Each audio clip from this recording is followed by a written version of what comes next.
Hello, everybody. Good morning. It's Saturday, the 26th of April. My name is Brian. This is Class A Plus English, and we're going to continue today with Suffering of Sir Brante. I think we're on number 18 or something. We're well into the game. A lot of stuff happened yesterday. My character, Sir Brante, and Sophia, the witch, got it together. Happy. And we're going to continue, but morning, Sophia, she got up and she left, yeah, which is very sad. Okay, we're going to jump into the game, yeah? Let me find it. Okay, here we go. Music a little bit. Oh, I forgot to continue. All right, here we go. While we're loading. So, 25 years old, yeah. So this is a Class A Plus English, and it's a very small channel. What I'm doing is I'm playing story-driven games and, explaining the vocabulary, putting the vocabulary into context, yeah? So if you're a language learner, this could be quite useful for you, Anyway, and if not a language learner, just sit back and enjoy. It's quite a cool game. All right, let's find out.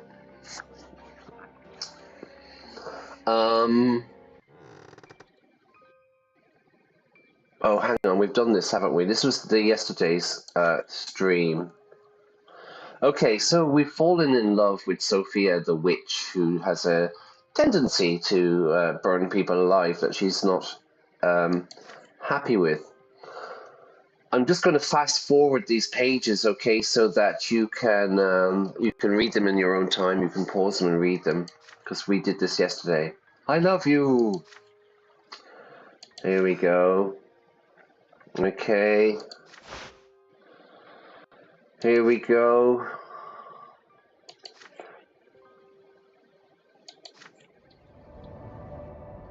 So we did all of this yesterday. They are making sweet love.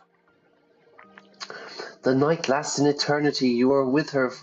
She is yours. Now, I think this is where we go. Oh yes, the sunrise. So this is the morning after. Yeah, the walk of shame Sophia has to do. You can barely force yourself to let her go. Your kisses follow her to the doorstep. You promise to wait for her. You swear to remain by her side until the very end. Just before the door shuts, Sophia gives you a sheath containing a misericord, a long, slender dagger. Here, it's for you. May it give you strength. You can do anything. I know it. It's just the way it is. That was amazing, Sean. The memory of our night together is the most precious thing I'm bringing with me. It will tide me over. It will be sufficient until I come back to you. Take care, and don't be afraid of nothing. Our cause is just. She gives a long slow kiss, then leaves at last. The door closes quietly behind her. This is where we finished yesterday. I'll turn the music down a little bit. Okay. All right, let's resume. All right, this is where we finished yesterday. Sophia has left us. Well, there you go. Life is hard, eh? So the last straw is the secret society. It's on my shoulders. It's my responsibility. But I am no longer alone. Ooh, she is affectionate. We have grown close. I lost some willpower, but it doesn't matter. An affair with Sophia, 1143. You have become the closest person to Sophia. The witch, who has a tendency to burn people alive when, or she can like mentally drug them. Okay, so she's left. She's had to go to somewhere else. Okay, first of all, I can't explain what's going on. Please, if you're new to this channel, if you're new to this game, please go back and watch previous streams. The backstory is very long, yeah, but it's a really, really cool story, okay? but I would be here for an hour trying to explain everything that's going on. I'll explain little bits as we come along. So there's a lot of problems in my city, yeah? The unrest in Magra is growing by the day. More and more commoners flock to the streets and squares, trying to make their voices heard by the nobility. The crowd has become too large for the gendarmes to disperse. They can no longer be ignored. So, really, really quickly, there's kind of different classes in this game. There's the commoners, the common folk, the plebs. There's the nobility, the elite, the rich, the warriors. There's the clergy, the holy people, the priests, the monks. And then you have the Arcnians, I think it is, yeah, who are like blue skinned. They're not humans, but they are like the super elite. And they rule this world. It's a medieval fantasy world. But there's a lot of turmoil in the land. The people aren't happy, and many refugees are flocking to the city. Now, myself and Sophia, we are the leaders of a secret society. However, myself and Sophia, we are in the pocket of the kind of secret police, the secret chancellery. We're actually working for the secret police, you know what I mean? So actually we're spies. Yeah, let's find out. Let's continue. For the first time in years, the ruling estate seems to have seen the people for the terrifying power that they represent. The people united will never be divided, and they have decided to fight fire with fire. They're going to send in the military. In spite of the resistance offered by Prefect Elborn and the Lesser Quorum, I don't know how to pronounce that, the magistrate and aristocracy finally get their way. Overseer Tempest deploys troops to the city. Military are coming.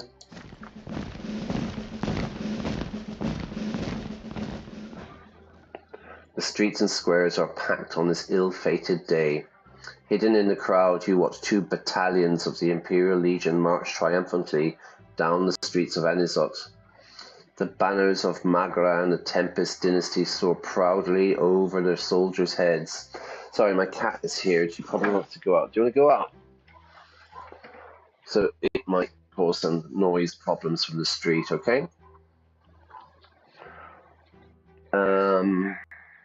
The banners, the flags of Magra and the Tempest dynasty soar proudly above the soldiers' heads. Gaius Tempest leads the battalions. Hang on. Here you go. Sorry, it's a very sunny day here in Spain, and my cat wants to go out and sit in the sun and bask. Gaius Tempest leads the battalions himself, atop a white Manonian stallion horse. To his right, you see the young captain of the battalion. He looks familiar. It's Tomas Guerrero, my friend, my old school friend. When the procession reaches the Golden Square, it stops so the overseer can address the people.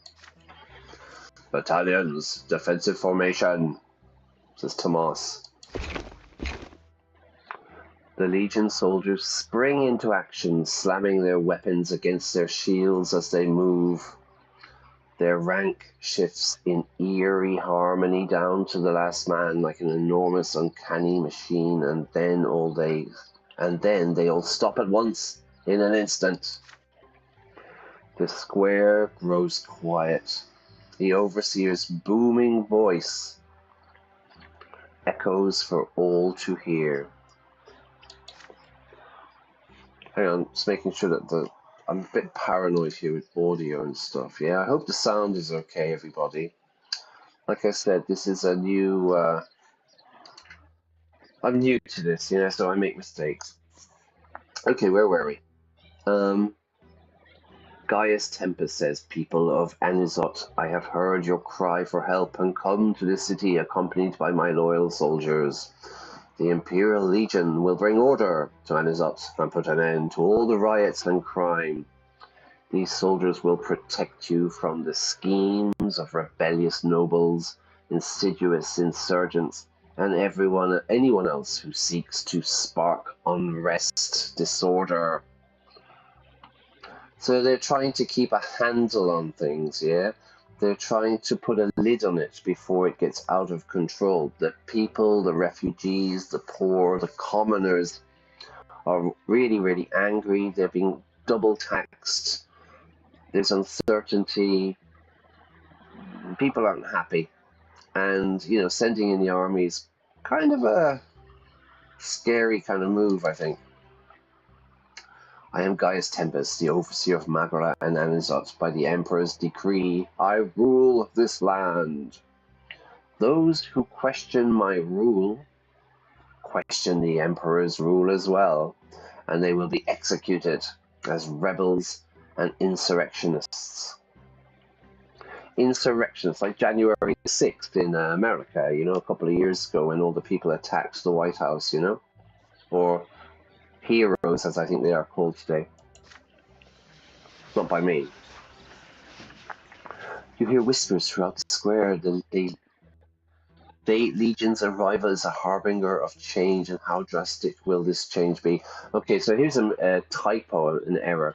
This game is being translated, I think, from Russian into English. So somebody was asking me about errors. There aren't that many considering the amount of text, but that should be the Legion's arrival, yeah? So we call this a typo. All right.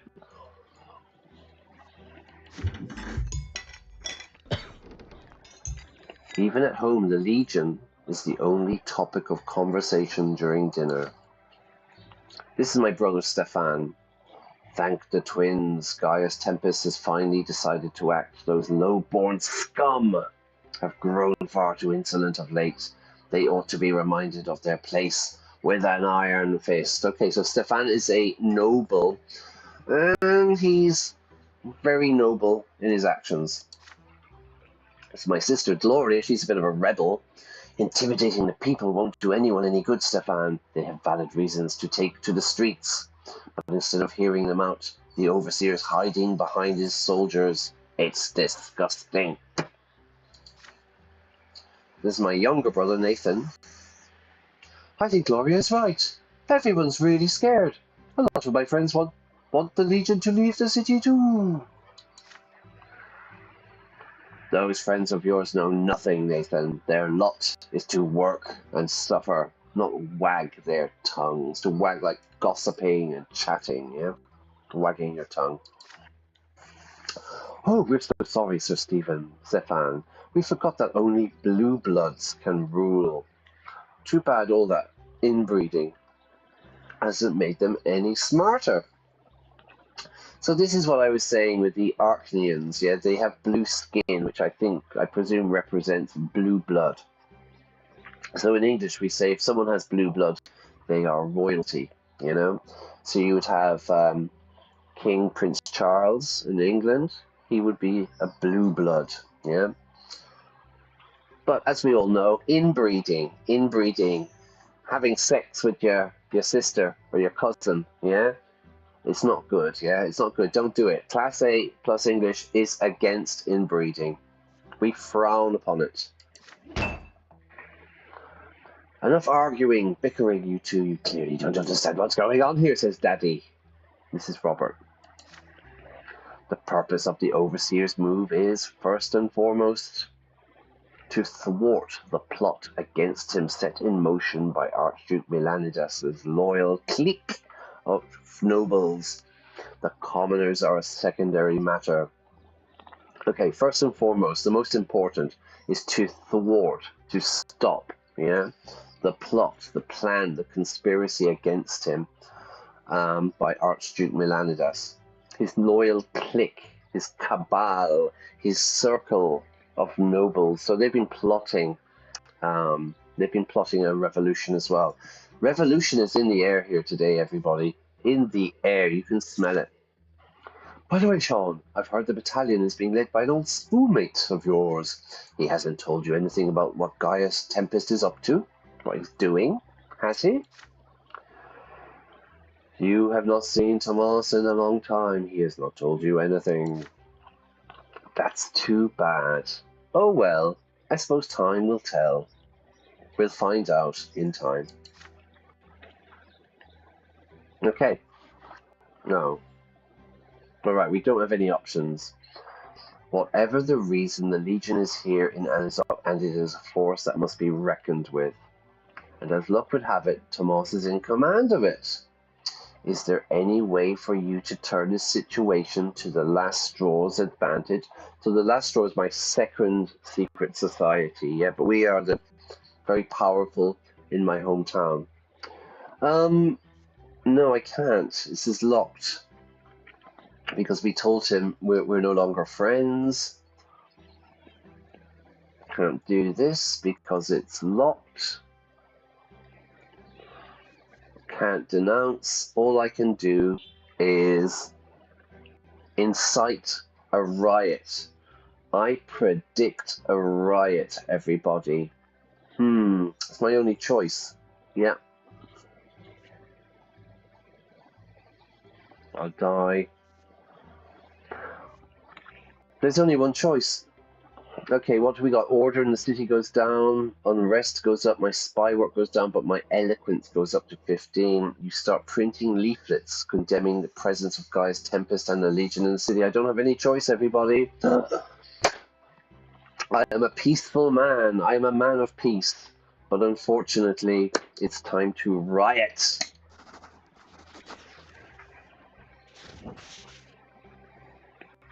So I'm running a print shop because my boss, Philippe El Ferro, the leader of the secret chancellery, he gave me a stack of money, told me to go back to my hometown, open a print shop as a front, you know, and then to run a secret society. So that's why I'm able to print up all these documents. You have about a dozen leaflets, flyers, yeah, sketches to choose from. Ooh. Legion out of Anizotte. The slogan is written in big, bright red letters over a profile of the overseer's deep blue visage. His face, it'll do. The Legionnaires are patrolling the streets, but you know how to get things done without being spotted. It only takes a night for the leaflets to appear on every street corner in Anizotte, because we are a secret society and we know what we are doing. The battalion's arrival has already upset the city. Right, yeah, you know, they're being occupied. All you have to do is call for action against the overseer's move. The next morning, you hear people quoting your leaflets on the street and children screaming at the Legion soldiers to leave. Sounds like Derry or Belfast. You see Tomas on your way home from work. He's standing in front of his old home, reading a leaflet glued to the wall. With a heavy sigh, he tears it off the wall and tosses the crumpled piece of paper to the ground. That is littering, and that deserves a citizen's arrest. You there, stop! You hail Tomas and greet him as you come closer. Hey, Tomas! You dropped something, yeah? You dropped that piece of paper. Hey, Sean, did you see this? What happened to our city while I was gone?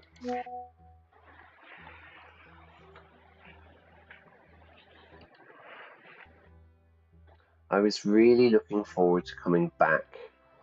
I begged Gaius Tempest to give me this command. I honestly thought I was coming here to protect my friends and family against insurgents and rioters.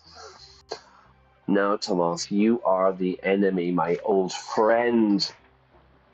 Hang on, I need to close the window because the cat has had enough sunshine. But I guess I was wrong. The people I care about don't want my protection. They hate me, Brante, do you? Oh, hell yeah.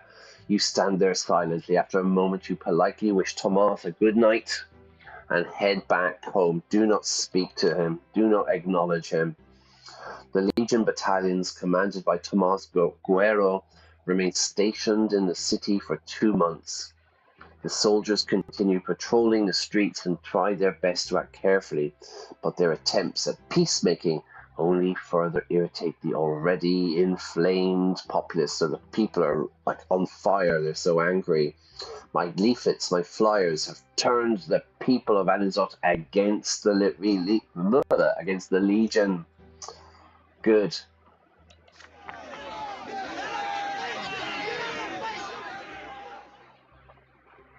The protests on the streets and in the squares continue.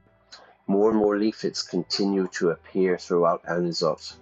The city is even more restless, agitated than before. After 2 months of this, Gaius Tempest finally orders the battalions back to Castle Enery. Prefect Augustine Alborn is once again entrusted with keeping the peace. Okay, it seems to have worked. These flyers were good. People are ready for struggle. My spine network has gone down. I guess that's because Sophia has left. And I have silver tongue. I'm very eloquent. I'm a very good speaker. I could convince you to do something, maybe. You know what I mean? And this is what I want as a master manipulator.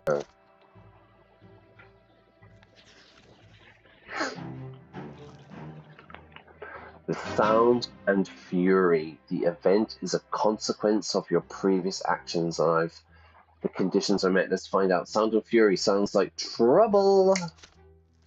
Trouble with a capital T. Riots in Anizotte are reaching boiling point. They're reaching their peak. The disgruntled crowds, the angry, unhappy crowds that took to the streets 2 days ago are protesting night and day. The pavement is littered with rubble and broken glass. Rubble would be like broken pavement, broken cement. Things to throw. It is impossible to deny that you had a hand in this. The last straw has spent years helping the common folk of Anizotte realize that they have the right to make their voice heard. Any attempt to silence that voice has led to paroxysms of rage among the people.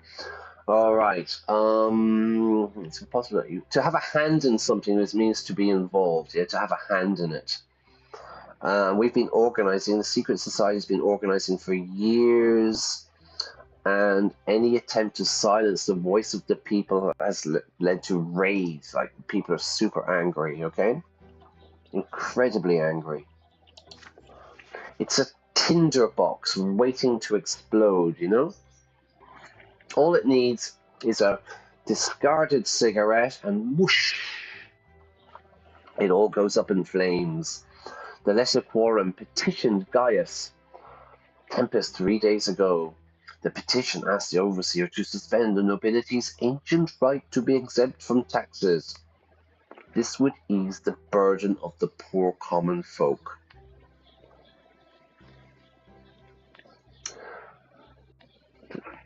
Right, the Lesser Quorum petitions. They gave an argument to Tempest 3 days ago. It asked. It's a request, right? It asks the overseer to suspend the nobility's ancient right to be exempt from taxes. What? The rich don't get taxed. Only the poor people get taxed. So this would help ease the burden, because the commoners are being taxed twice at the moment, which is making everybody crazy because there's a power struggle.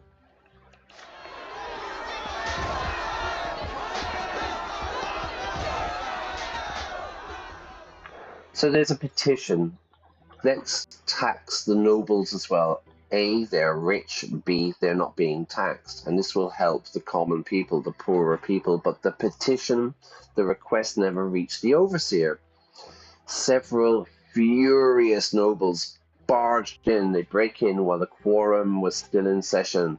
And it all ended in bloodshed. There was fighting, there was blood, there were shenanigans. Okay. The next day, again, the commoners take to the streets. They demand that the overseer adopt the quorum's proposal at once. Tax the rich. They have clamored tirelessly for the nobles' despotism to be punished for 2 days now. They've clamored tirelessly, like without end. They are calling for this noble kind of despotism, a despot, you know. They're not being taxed, they have it easy. The authorities remain silent. The city is on the verge of a revolt. Oh, it's my boss, Philippe El Ferro, who is the leader of the secret chancellery. I need you to deal with this at once, Brante. Stop this madness by any means necessary. If these disturbances go too far, noble blood could be spilled. We can't let it happen. But maybe I want noble blood to be spilled, you know? Boss. But how are you supposed to stop the crowd? And for that matter, should you? Alright, let's have a look. We've got bribe the leaders of the revolt, you know, like give them money, yeah? So, momentarily overcome by greed, the leaders of the revolt agree to put an end to the riots. The unrest goes down, family wealth goes down, but my manipulation goes up 1. Take control. To prevent bloodshed, you take charge of the disturbances yourself. Order goes down, Magra goes up, unrest, my spy work, my family wealth, my scheming goes up. I've got 2 choices, bribe or take control. Anybody? Any opinions about what we should do? I can't threaten, it's locked, yeah? So I can't threaten this one. I don't have enough diplomacy. Any opinions?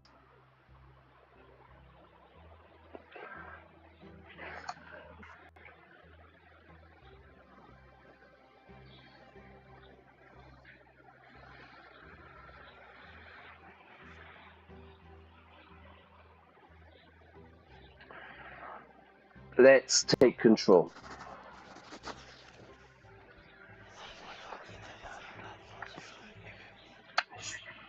Conspiring and whispering in dark corners.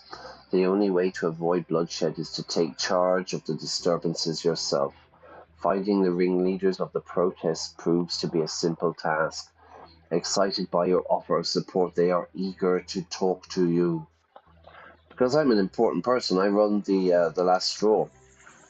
The meeting takes place at night. The dim, low candlelight casts shadows on their worn faces. You see an ancient-looking woman in a moth-eaten silk garment. A stout, middle-aged workman, a grey-eyed old man wearing the white tunic of a few faith priest. You ask them whether they understand that a massacre is about to happen. All the nobles need is a single attack by the commoners, and the overseer will sick the legion on them. So I was explaining this word yesterday. To sick someone, like you do it with a dog. You know, if you have a dog, a good boy, and you can go sick, and like the idea is that it will go and bite someone. So here he's saying, you know, the rich, the elite, they can sick the army on the common people, you know, and it will be a bloodbath. Basil Young. Yeah, you're right. None of us want bloodshed, but what are we supposed to do if they won't listen to us? What are you suggesting? The commoners already live their lives buried beneath the staggering burden of their lot, their class. The nobility rules over them without realizing how dependent they are on their own subordinates. But there is a way to remind them of this. This was something like in Rome, in ancient Rome, there was an idea that, because you know, like in ancient Rome, there were so many slaves, you know, it was a slave economy, and that there was somebody, one of the senators, like in the forum or whatever, made a suggestion that the slaves were, you know, like wear a certain color or something, you know, so that people can recognize that they're a slave. But then another politician, another senator said that's a really, really bad idea because imagine, for example, yellow. You know, if all the slaves have to wear yellow, then they will realize how many of them there are and how they are in the majority. You know what I mean? So it's quite a funny story, I think. Yeah. So they didn't make the slaves wear yellow because then there would be like this kind of consciousness, like, oh my God, there's more of us than them. You know what I mean? So the slaves would revolt or something. Yeah. Kind of a cool story.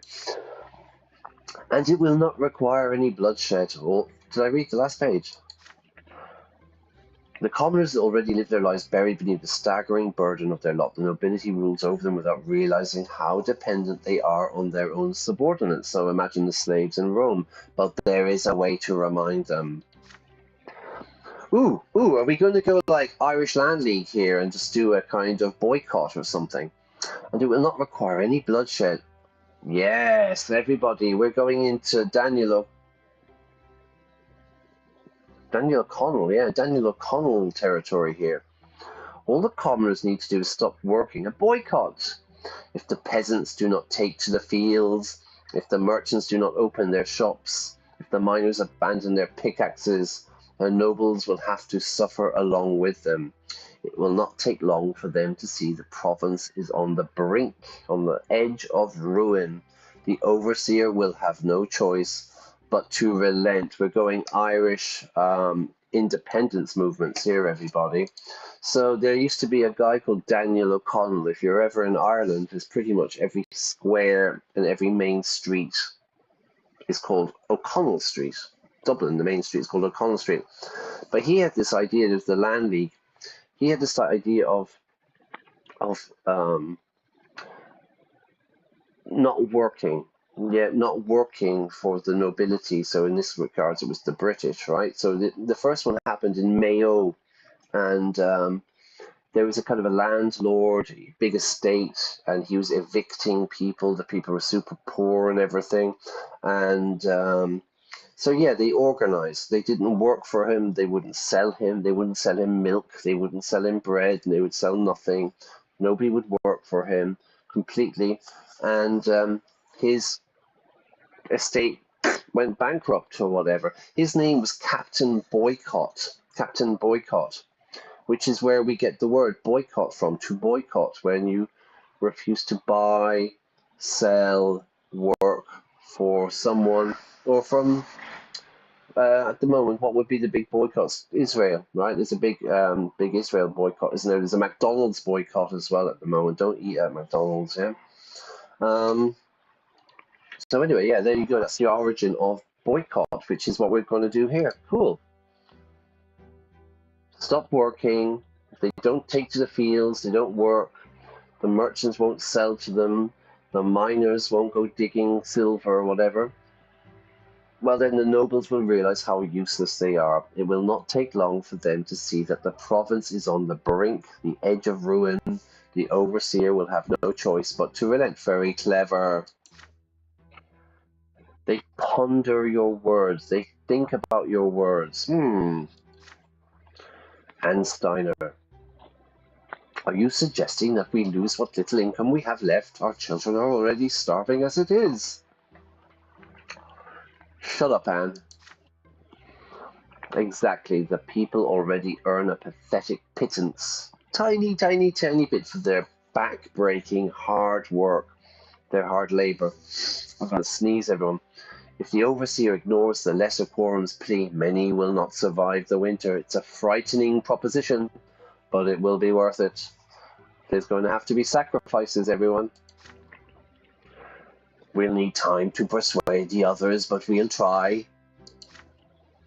The next day, the city comes to a standstill. The commoners of Anizotte, including those who did not dare take, the commoners of Anizotte, including those who did not dare to take to the streets, refuse to work until the overseer hears them out, until he listens to it. Hey, good stuff, everyone, yeah? Daniel O'Connell time. Was it O'Connell or Parnell? It might be Parnell, yeah? The streets are buried in the sand. The shops are closed. Hang on, let me just check this out. Sorry, 1 second. Hang on. Internet. Let's go here. Internet. Irish Land League. Irish Land. Land League.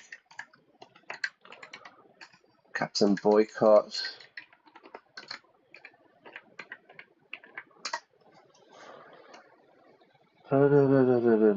Charles Boycott in the Irish Land League.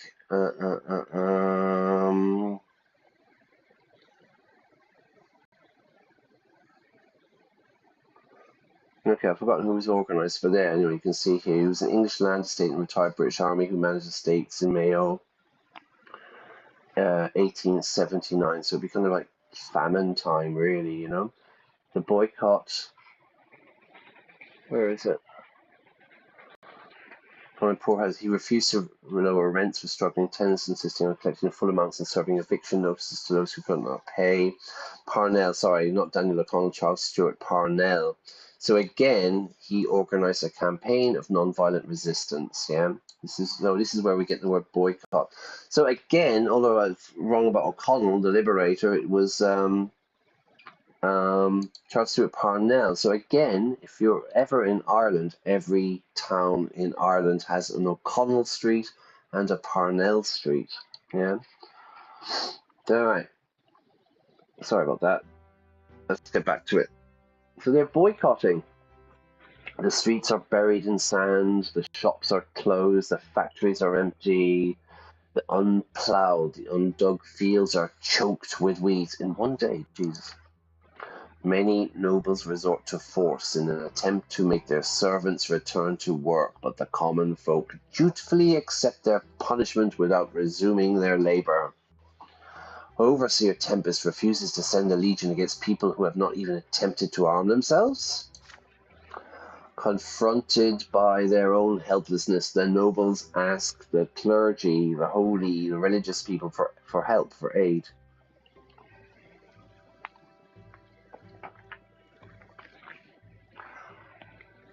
But to their surprise, the priests of the new faith, led by Abbot Leonard, support the common folk, the common people. The people of Anizotte who have chosen labour as their lot must be justly remunerated for it rather than extorted by taxation and left penniless. What kind of obedience can you expect from starving people? Okay, remunerated, paid, yeah, to be remuneration, to be remunerated. They need to be paid for it rather than being extorted by taxation, being double taxed, and they're penniless. Penniless? I don't have any money, I'm broke, I'm poor.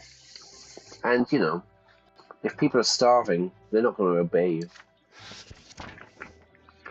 Only a week passes before the nobles of Anizotte are ready to negotiate with the lesser quorum. The petition finally reaches the overseer. Magistrate Elverman has the honour of announcing the response. His Grace, Gaius Tempest, has learned of the hardships of his people. Now hear his will. An appeal from the people of Magra has reached my ears. The misery of the lowborn is great indeed, and an honourable governor must support his subjects. I hereby command the nobles of Anizotte to pay taxes to the treasury of Magra for the next year. During the same year, the taxes of the lowly estate shall be halved. So they're going to tax the rich, and they're going to reduce the taxes on the poor. You return home to find father bent over his ledger, his accounts. As a nobleman of the mountain of the mantle, he will be one of the first to pay the new tax. This is the first real victory that people have ever achieved.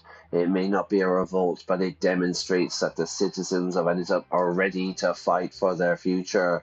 The people united will never be divided. Everybody, Sing it in your note to Philip. You remark that you have avoided bloodshed just as the advisor wanted. Okay. Unrest is going up. The spy network is going down. Wealth is going down. Scheming. I'm a ringleader, everybody. I'm a leader. Alright.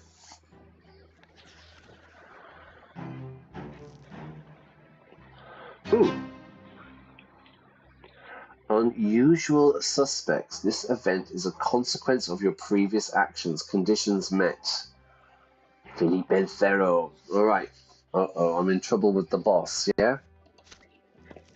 Looks like I'm in trouble. Philippe has chosen an unusual meeting place tonight. Yeah, like a torture chamber, yeah. I'll meet you in the torture chamber at midnight.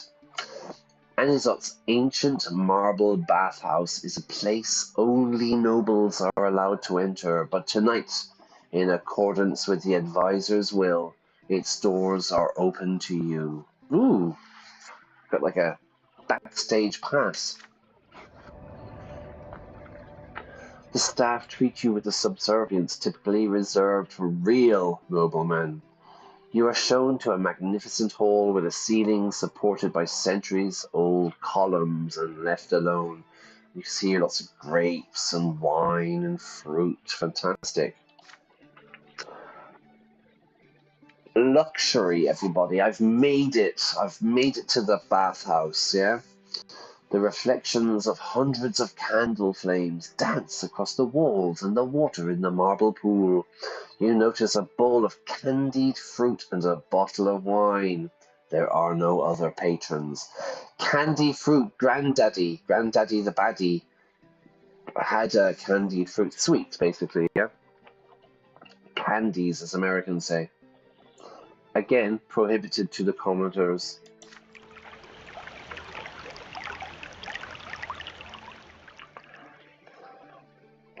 This is most likely the only time you will ever see the inside of the bathhouse. Philippe rarely uses the same meeting place twice.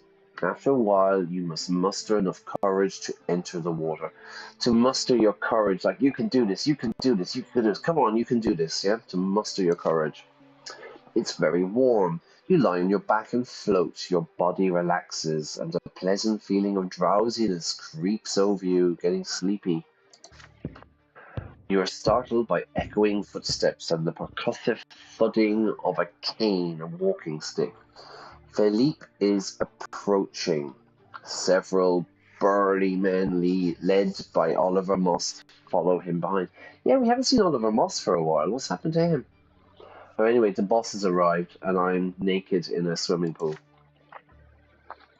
You get out of the water and reach for your clothes, but Moss steps onto your garments, preventing you from covering yourself. Uh-oh. Hello there, Brante.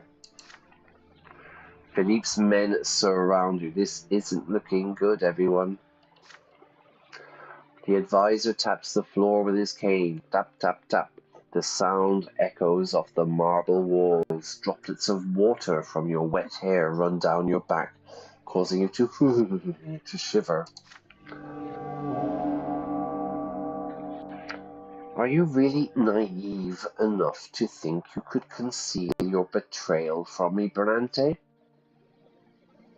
Naive is like innocent, yeah, to be naive.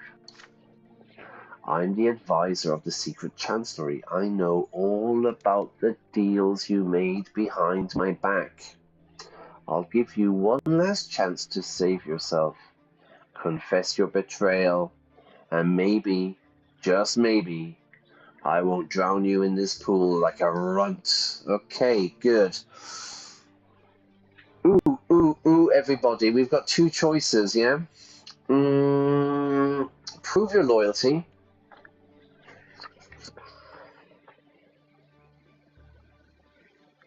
Now, I am a master manipulator. You persuade Philippe that you have always been loyal to him and him alone. My relationship with Philippe goes up. deny your guilt. You make up a clever lie to throw off suspicion. Ooh, now, I can't betray Sophia. I can't betray Egmont. I can't betray a vermin. I will deny my guilt. Alright.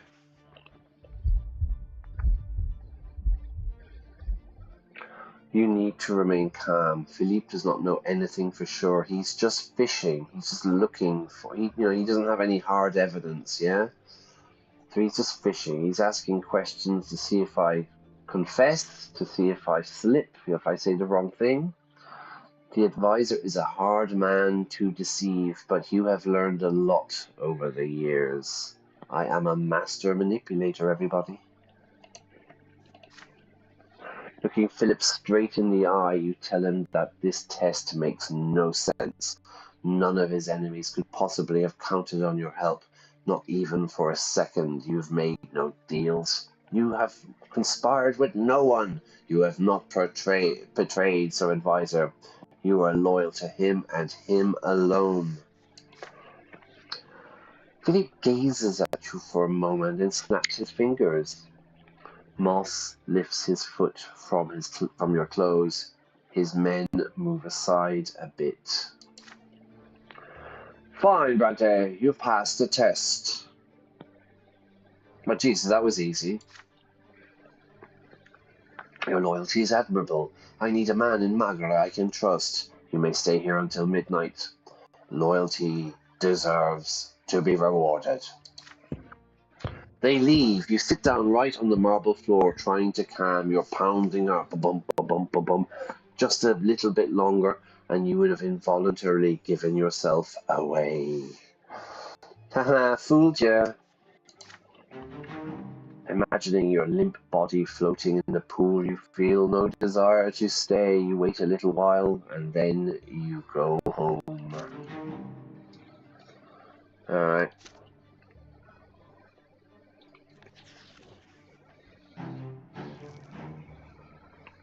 The event is a consequence of your previous actions. Alright. Successful.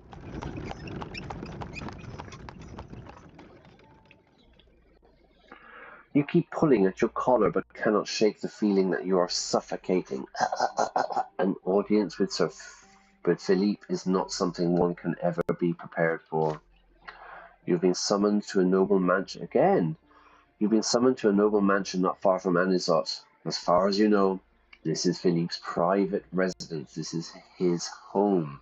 The invitation would seem to indicate a certain level of trust on the advisor's part. What could it mean? A servant shows you to Philippe's study. You see walls of brilliant white, exquisite furniture, fantastic furniture of dark wood. Giant windows decorated with greenery, with plants. The Emperor's portrait on the wall is the only thing not in keeping with the general lightness of the room. You'll see oh look, we can see a candlestick. Don't know what the exact word for that would be.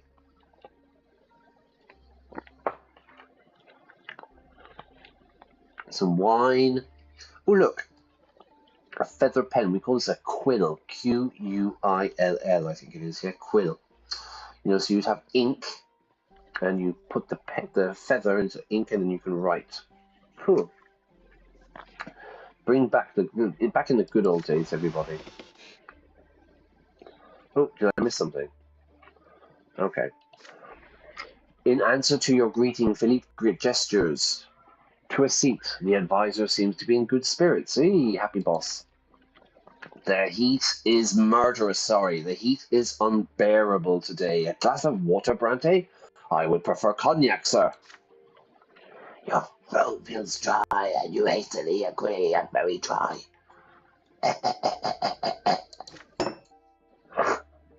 After setting his own empty glass down, the advisor heaves a sigh of satisfaction and speaks in a nonchalant tone. What's wrong? Why I hasten to remark that you've made some progress in serving the Empire. I must admit, I underestimated you.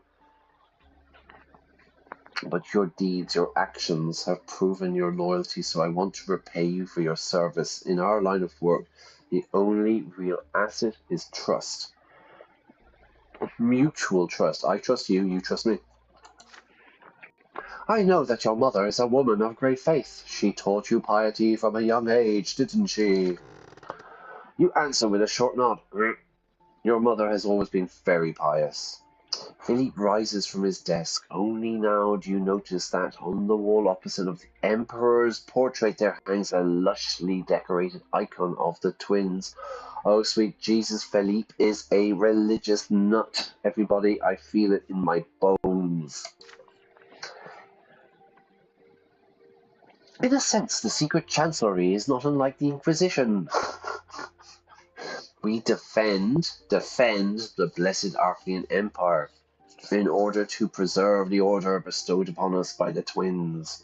If we fail to preserve the god's design, the world will face their wrath, their anger. The foundation of the empire is the order given to us by the twins' commandments. Okay, so in this game, there's like the gods. There's two twins, two twin gods. Any disturbance of that order is a crime, and for every crime, retribution is inevitable. Such is the law of the younger. Men like you and me are the shield of this world. We are the bonds that hold it together. Okay, through murder and extortion and blackmail. Philippe stops by the window. His gaze is fixed upon the shining pillar. All right, so this is kind of a religious thing here. This is the twins, the gods.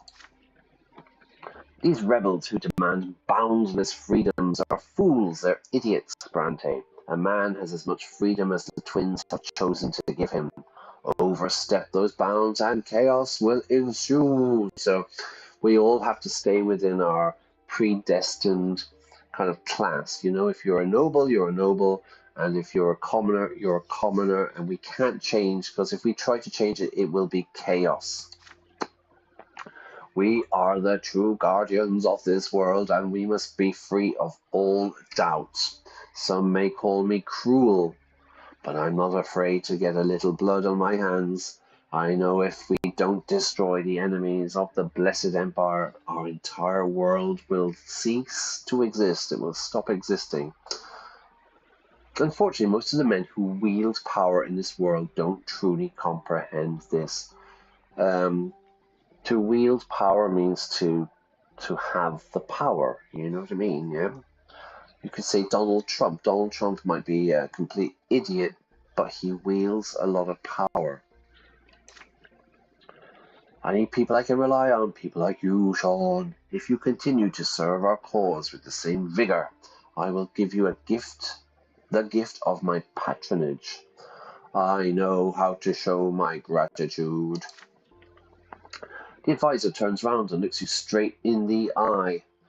You cannot help feeling that for the first time, Philippe is being completely sincere. The suffocating anxiety that plagued you earlier wears off. So I was very stressed going into this meeting, okay, and like it was suffocating. My anxiety, my stress was suffocating me, and it plagued me. It was staying with me, but now it's wearing off. If I have a headache, I take a paracetamol or I take an ibuprofen or whatever, painkiller, and then, you know, for a few hours I don't have any pain, but then it will wear off. It stops working, yeah? Something stops working. By suppressing a real revolt in Anizotte, I will prove to the Arcanians that I am worthy of power. But in order to direct this revolt, I need tools like Sophia, although she can be a difficult tool to use. This is my wife-to-be, the witch who burns people. Believe me, I actually admire the woman at times. No one can stop her from pursuing her goal. But I will never be able to trust Sophia. Her appetite for destruction, Guns N' Roses, everyone, is too great. A woman like her cannot be saved from herself. Here's what I want to ask you, Brante. I need you to gain Sophia's trust. And I think I've done that. She is indispensable right now. We cannot get rid of her, but if she ever decides to betray me, I need to know about it. In return, I promise you freedom and a chance to be one of the defenders of the Empire. Do not try to lie, please. Do you agree? He offers his hand. Will you shake it? So I can shake his hand. Now my spy network goes up, family reputation, wealth goes up, my loyalty goes up with Philippe, and yeah, we're good. Or I can refuse. You will not lie. You are only interested in your freedom, not serving the Empire. What do you think, everybody? I think we need to... Oh, agree? We got to shake his hand, I guess. I agree to his proposal. It looks good. Family reputation and wealth goes up. Philippe, I mean, I don't have to do it, do I?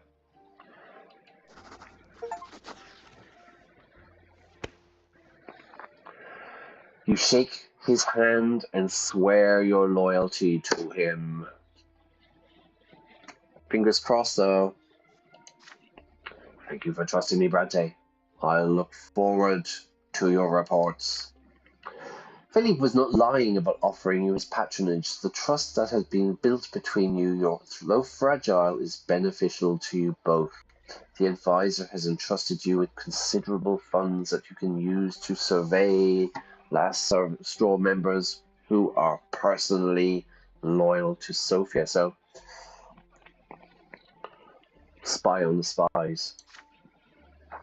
Spying on them proves to be difficult. It takes you quite some time to get the first bits of information. Philippe keeps his word and promptly shows you his gratitude. He rewards you with money and puts in a good word for your family with certain nobles. And this is only the down payment. This is only the first payment for your loyalty. Okay, cool. So Philippe likes me, everyone. Spy network's doing well. Family reputation and wealth is going up, yeah?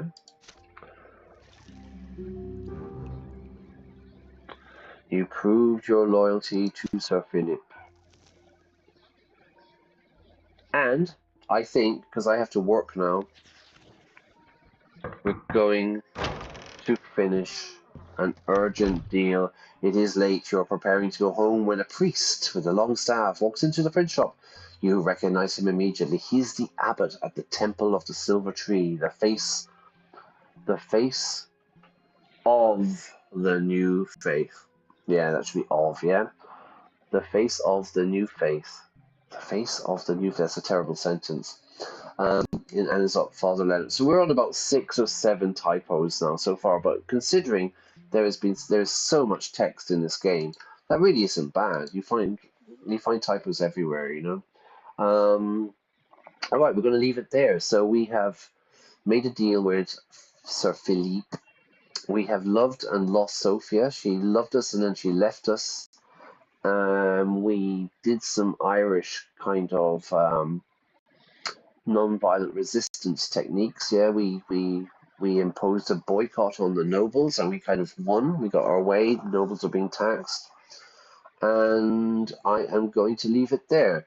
It's a Saturday morning here, yeah. So it's in Spain. It's really nice and sunny. I have a class to do. I'm off to Ukraine now, off to Kiev to teach online. And then I'm going to have a nice Saturday afternoon, and I hope you do too. So I hope you enjoyed this story. It's quite a long story. This is number 18, isn't it? But we're gonna move it on anyway.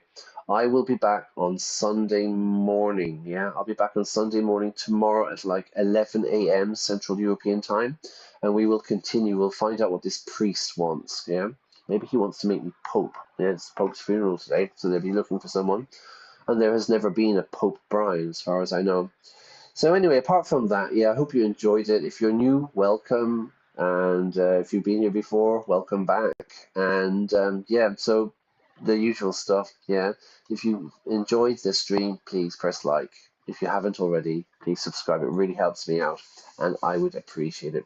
So have a great day. Have a great weekend. See you soon. Well, I'll see you tomorrow if you're around. Take care, and yeah, bye bye.